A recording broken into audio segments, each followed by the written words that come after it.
Hi YouTubers, I know you guys see what I'm about to make today. Black eyed peas today, guys.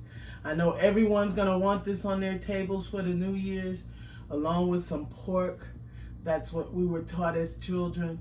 This is what you would eat for prosperity and all that good stuff, along with other items. I have my smoked neck bones, onions, chopped garlic, bouillon cube, butter, my black eyed peas. I have oregano and white pepper to start off this video. We are going to season with more seasonings later. I do have another simple, easy black eyed pea video, but I'm going to do these in the crock pot for those who don't think that they can do it the regular way. Okay, I'm going to go through my beans, guys, let them soak for a couple of hours, and I'll be right back. All right, guys, I'm back.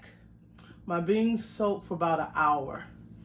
This is what I got out of them. These are considered bad beans. That's why you just don't want to empty your black eyed peas into your pot. You may get a rock or anything, and God forbid if somebody comes down on that rock and eat it. So always go through your beans and rinse them a little bit and wash them. Okay, I put my smoked meat in.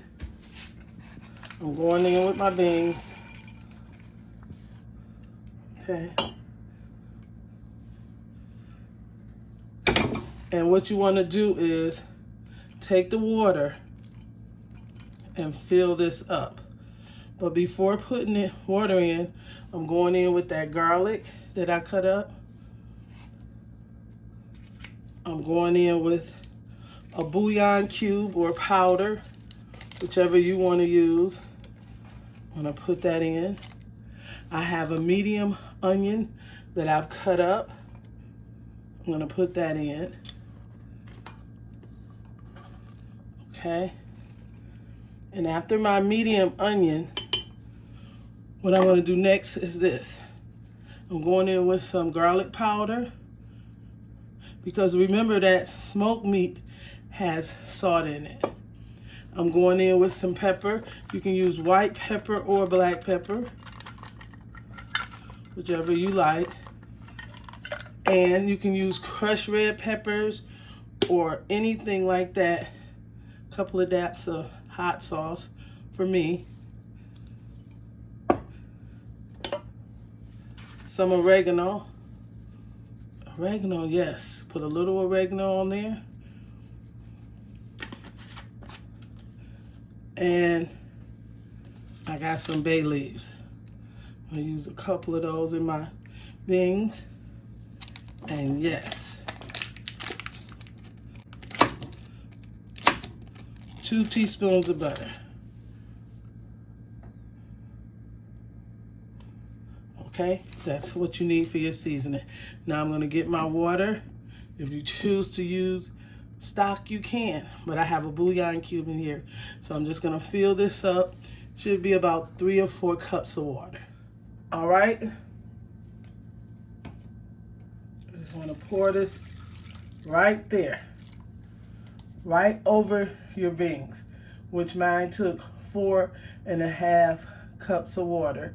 And you can use chicken broth if you like. I'm going with high for 4 to 6 hours, but I'm going to check it in between, taste my beans, and I am going to put a little more seasoning to my beans. So I'll be back when I check my beans in a couple hours. All right, guys. I just want to take a peep into the beans and see what they're looking like, and kind of flip them over and see. So you figure 7, 8, 9, 3 hours, and we're on high. I'm just gonna taste a little of the broth and see what I'm missing, and let these babies go to work for another 2 hours, and I'll be back. All right, we're back. This is 6 hours and 55 minutes. Look what we got. Can you guys see that? We want to remove those bay leaves out of there. Look at those beans. Look, guys, at those beans. The bones are falling off the meat, and these beans are awesome. So that goes to show you, everyone can make black-eyed peas. Get you some cornbread, and man, will these be awesome for New Year's. If you enjoyed this video, give me a thumbs up, subscribe, and a comment. Now, if you want, at the table, add you some salt. Cut you some more onions up over it. Get you some cornbread and greens. But I hope you guys will try this for New Year's. Everyone have a happy New Year's. Voila! Bye-bye.